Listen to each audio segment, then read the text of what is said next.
Hello and welcome to Get the Table, another wrestling roundtable discussion podcast with myself, Adam Wilborn, and the Dadley Boyz of WhatCulture, Michael Hamflett and Michael Sidgwick, here to discuss another burning wrestling issue. But before we get into it, if you're a fan of this sort of thing, make sure you subscribe to WhatCulture Wrestling on either iTunes, Spotify, or wherever you get your podcasts from for daily wrestling podcasts where we review Raw, SmackDown, the Wednesday Night War between AEW and NXT, pay-per-views, we have interviews, more roundtable discussions like this one, and a roundup of the week complete with a bloody good quiz, of course, on WrestleCulture. But as I said, joined by Michael Hamflett and Michael Sidgwick. And gents, we are gathered here today to answer the question, is Drew McIntyre the new Roman Reigns? And it's a very interesting topic, that, because that can mean a variety of different things. When I say that to you, Michael Hamflett, is Drew McIntyre the new Roman Reigns? What does that mean for you? Well, I want to be the positive one. So let's try that one first and see how long it takes us. His work is pretty good, if not excellent, on his day and with the right opponent. There is a new type of big man WWE champion that has advanced beyond the best moments of John Cena to Roman Reigns, who evolved when nobody was looking, into this sort of perfect hybrid of a pro wrestler that Vince McMahon could want, that the fans could enjoy. But at this point, the majority of the audience had made their mind up and saw him as this manifestation of the corporate push. So stopped looking at his great matches and stopped looking at his work. In Drew, we have somebody that is quite similar in that regard. They are both big. They're both capable of quite impressive athletic feats. They offer differences, which can be quite nice and quite unique for matches. Drew's more of a giant bruiser compared to Roman being able to get a bit more quicker and dynamic. But I think they both have the promise of like high work rate quality main events with that top title and being 6 foot plus in a way that Vince McMahon can enjoy. So in that sense, yes, and for lots of good reasons, he is the new Roman Reigns. ... Yeah, the Curb Your Enthusiasm music might be playing. There will be a section of the comments section watching this video or listening to the podcasts and saying like, he is being so fickle already. He's only had the title for about 2 weeks. Sorry, I was popped up. Cut me off. He's so fickle. He's only had it for 2 minutes, man. I didn't realise our nans were in the comments section. Yeah, they're starting up this already as our fickle he's wrestling fans. The problem, right? The problem is that it's starting already because it's a tale as old as time. This is post John Cena. What they try to do with their baby faces, what their baby faces do is they come out at the start of every flagship program, and when in fact they are like the babyface champion with a belt around the shoulder or over the waist. They'll come out, they will recap the events of last week in the form of a video package they narrate, which conveys the impression internally that the audience are thick and your hero must hold your hands through the very simplistic theater that is WWE's interpretation of professional wrestling. So already there's a resentment there.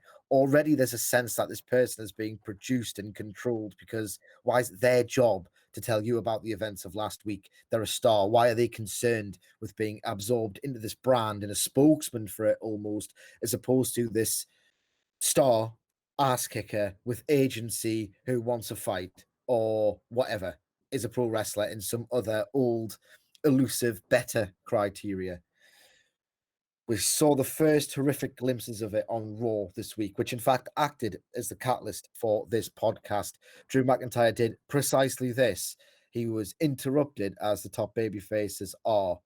He cracked a joke at the expense of Andrade, who did the interrupting by saying, "Oh, and the crowd goes mild," because what you basically want your top ass-kicking professional wrestling babyface to be is Zach Morris from Saved by the Bell. We've seen it time and time again. We've seen Roman Reigns do Suffering Succotash and Fairy Tales. Seth Rollins, and I think it was 2016, was asking Chris Jericho what was the deal with his scarf. They're always obsessed with how people are dressed, with how the heels are dressed. What are you wearing, etc. Sparkle crotch. Sparkle crotch. And 40 people chanting it, and Vince McMahon is pissed himself and laughed at in the background.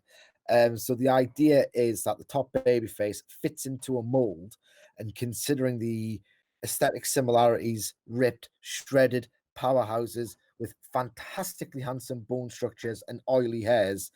With that combined with the sudden jokey disposition, it's looking a lot like, yes, indeed, he is going to be the next Roman Reigns. Can he transcend this role? In fact, can anybody transcend this typecast, arguable, poisoned chalice?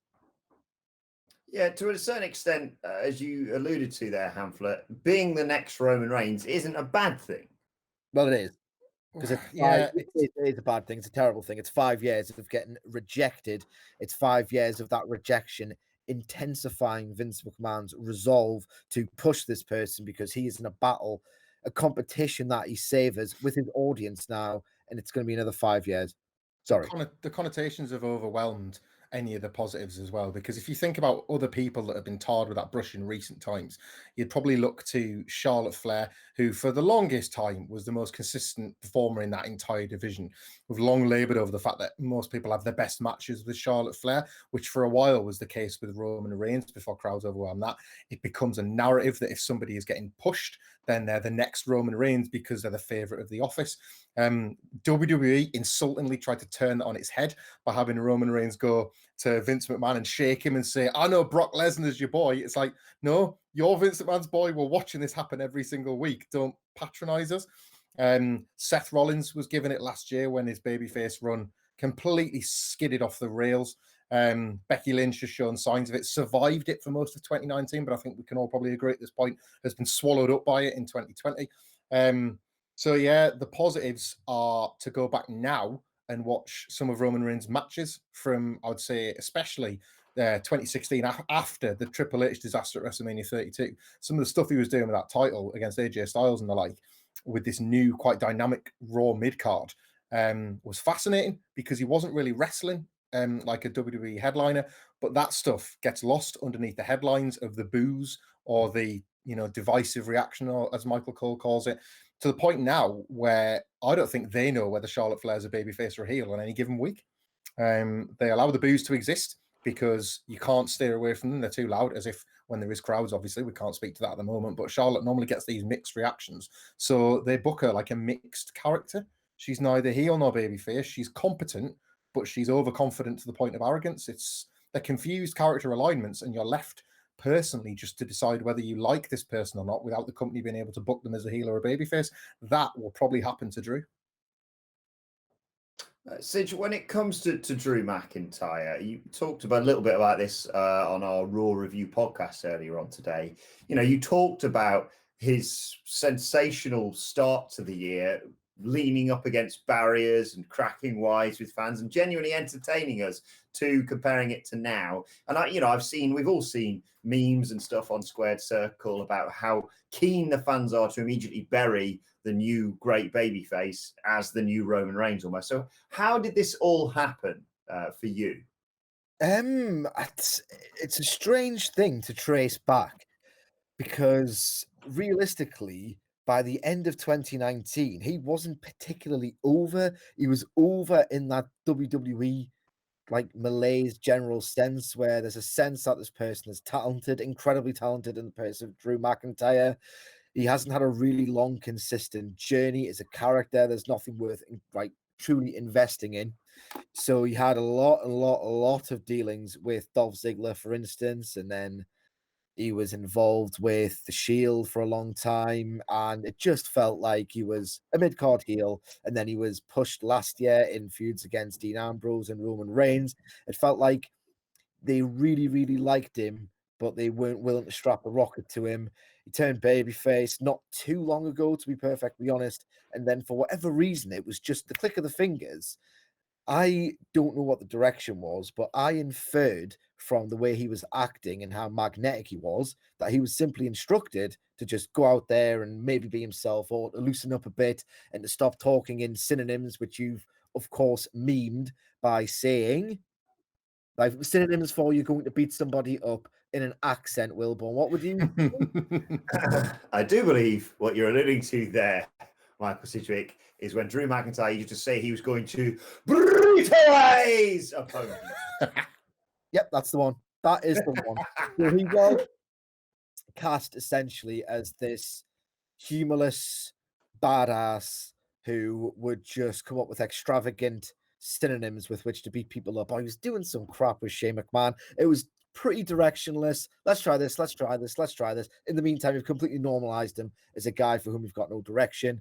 For whatever reason, as I said, you've inferred that they've just said backstage, you know what, go out there, you're a baby face, you've clearly got some appeal, you've clearly got some patter, let's go out and cut loose. Show us what you've got, and what you got was over, and it just feels instantly on the basis of last night's Raw, and I know it's a rush judgment, but on the basis of last night's Raw, when he was narrating the match of the Big Show, go, oh, that one hurt, and his over exaggerated reactions, it feels like they are trying to Jerry Lawler fandango him, where they've realized the joke that they've encouraged him to tell, and they are laughing at it and trying to control that narrative.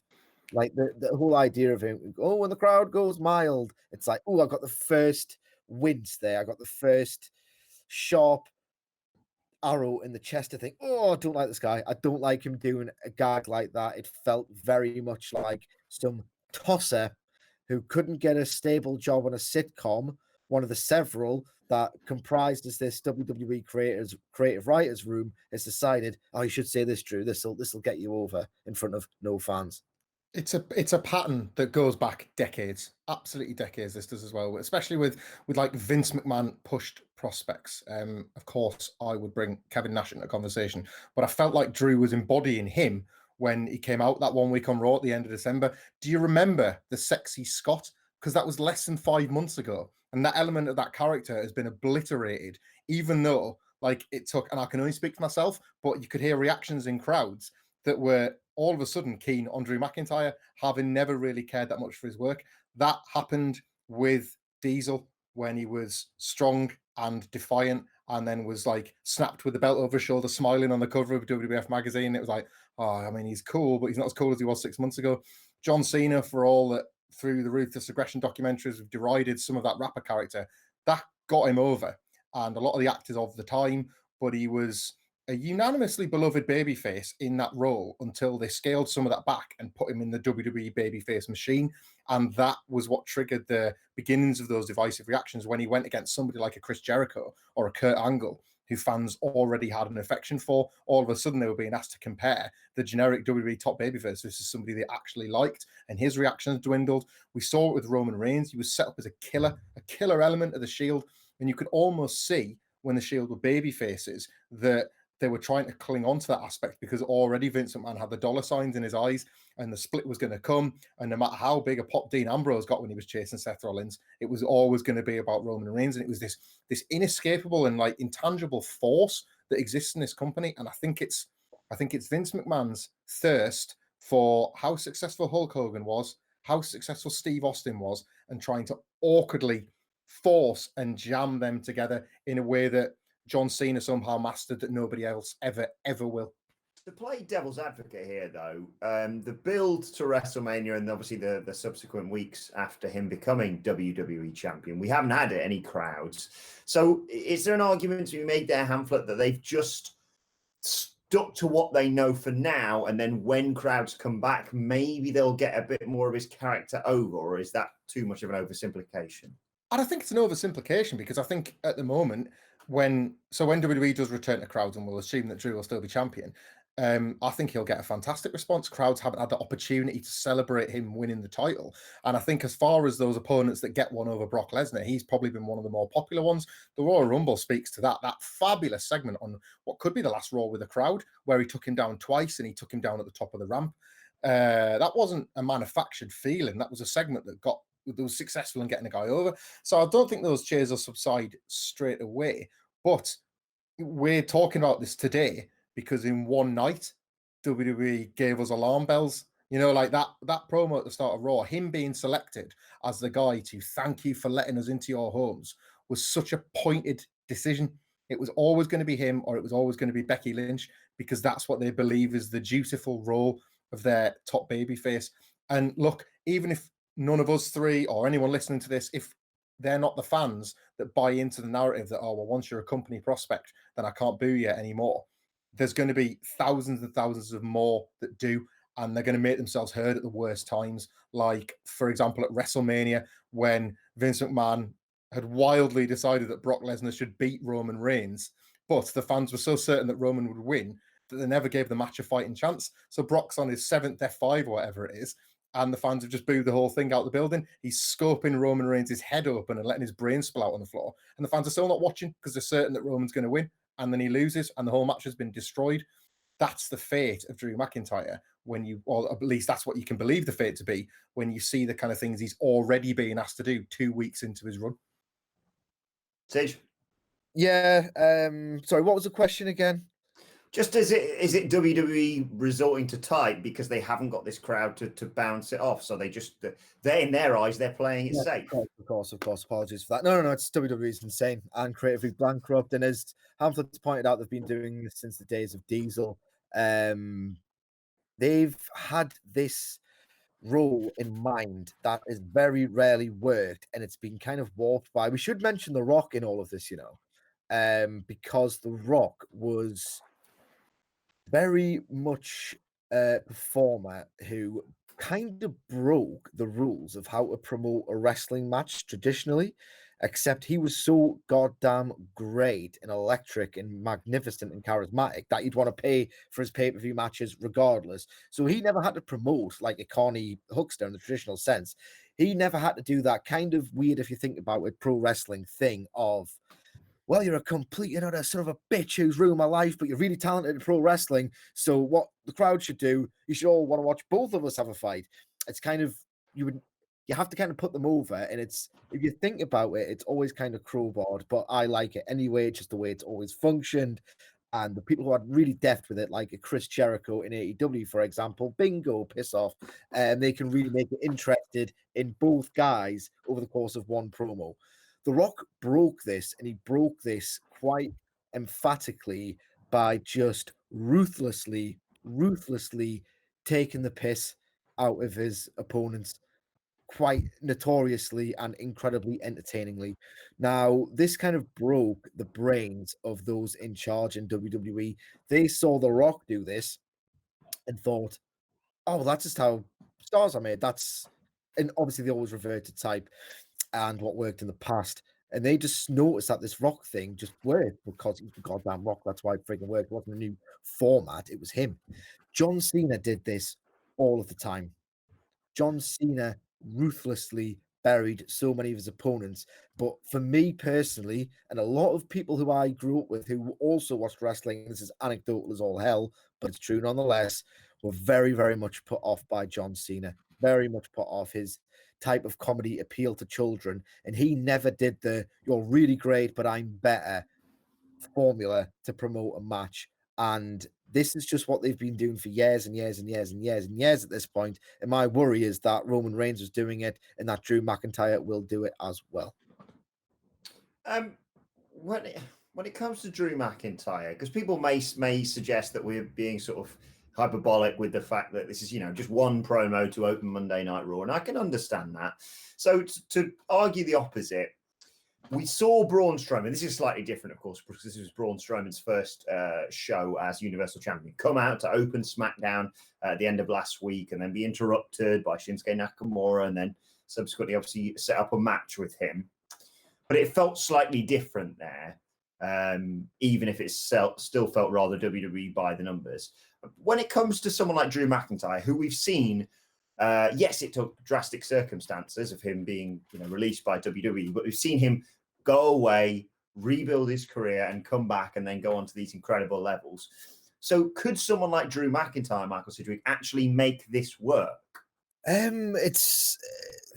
I don't doubt his ability whatsoever.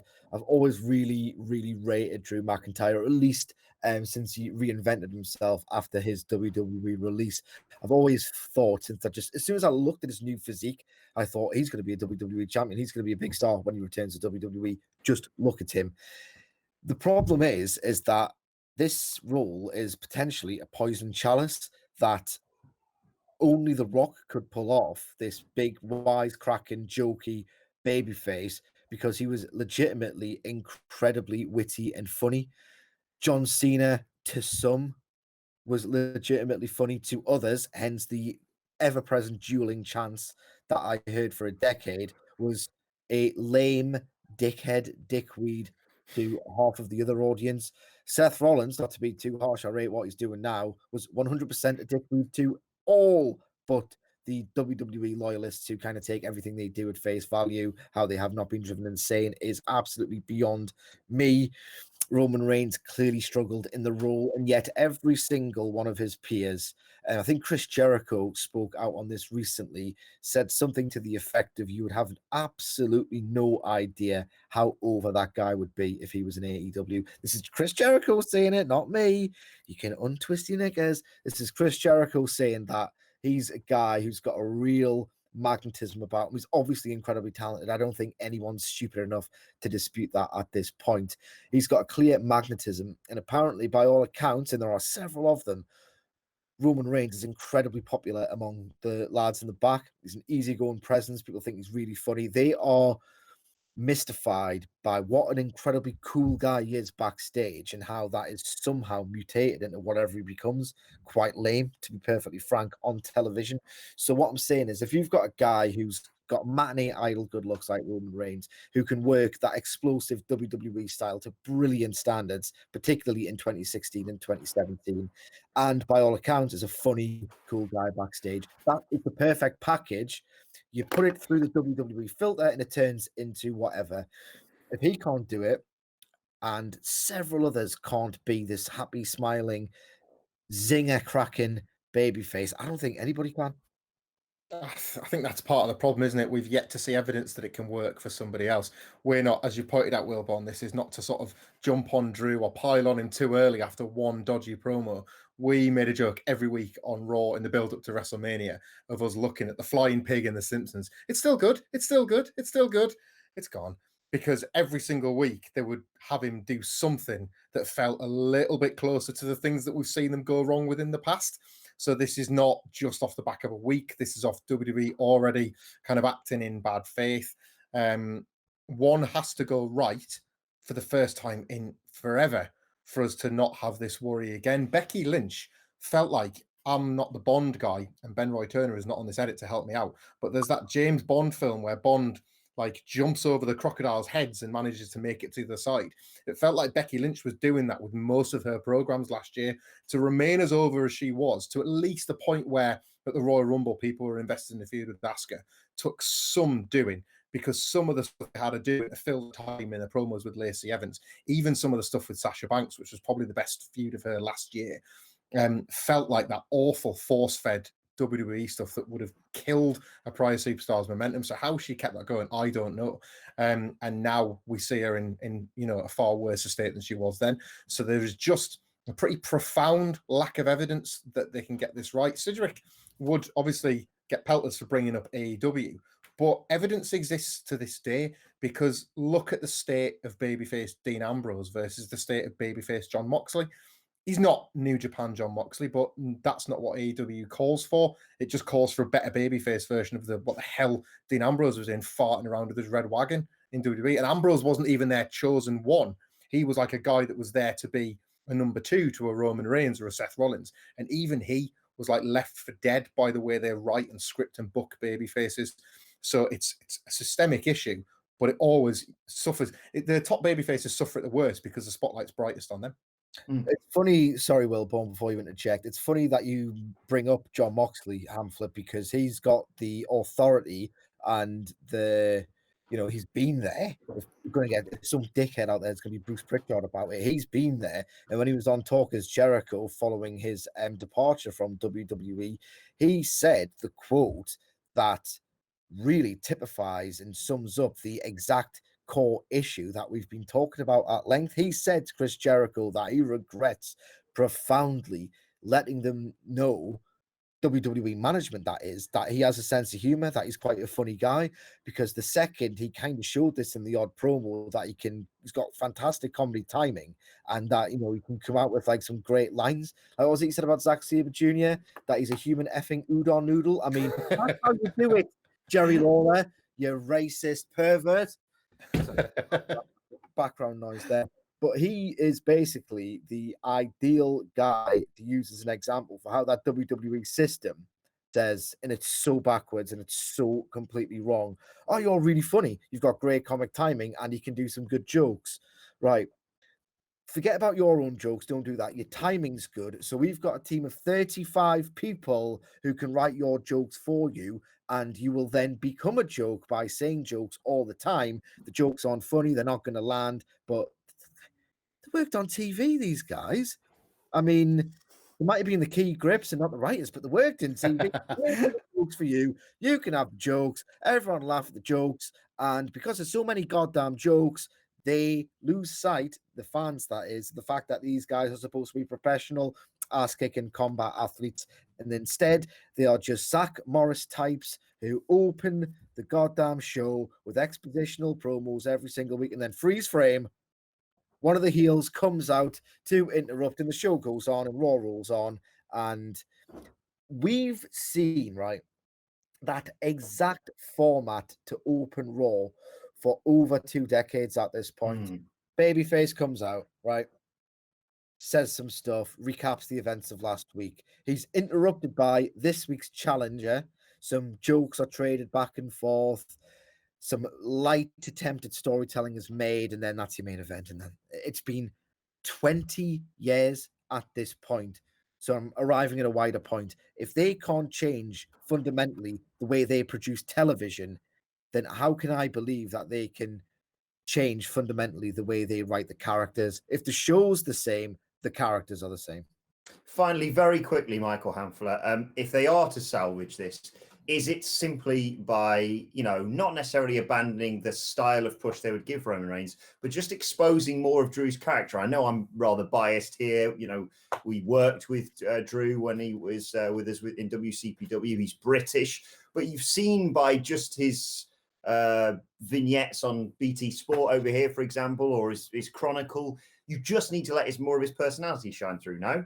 Yeah, this whole story with Drew specifically is about freedom, isn't it? He got freedom from WWE that he felt trapped and defeated in. And he took himself out of it and was like reborn as this new version of himself and has come back and has got this massive push. He's turned up on television from being a heel to being a babyface in the space of 1 week because he was bantering on with the front row. He added a countdown to his finisher and he just seemed to have good crack. And then gradually all of that has been tweaked back into the babyface version of the guy that Vince McMahon called the Chosen One 11 years ago. So having just that little bit of creative freedom again, especially during these times when there's nobody in the audience to bounce off of. Like, I guess maybe Sidgwick's highlighted there that he attempted that in that match with the Big Show last week. And it was, more John Cena than Brodus Clay when it came to having to improv on the fly when he was knocking him down. But just certainly when there's crowds there, he showed that he knew and he understood how to read an audience and how to get over with them and how to get cheers out of nothing. That countdown thing was out of absolutely nothing, and he got that over. So we're again asking the company that has the tightest reins it's ever had on its wrestlers to loosen the reins. Not gonna happen. Well, let us know your thoughts. Is Drew McIntyre the new Roman Reigns? In the comment section below. Don't forget to like, share, and subscribe. And subscribe to What Culture Wrestling on either iTunes, Spotify, or wherever you get your podcasts from for daily wrestling podcasts. Plus, let us know your thoughts on Twitter at WhatCultureWWE. Watch, they can follow all three of us. You can follow Michael Hamflet at Michael Hamflet. Follow Michael Sidgwick at. You can follow me at Sidgwick. Follow me at Adam Wilborn. Follow us all at WhatCulture WWE. But for now, this has been Get the Table. My thanks to the Dadley Boyz. Thank you for watching, and we will see you soon.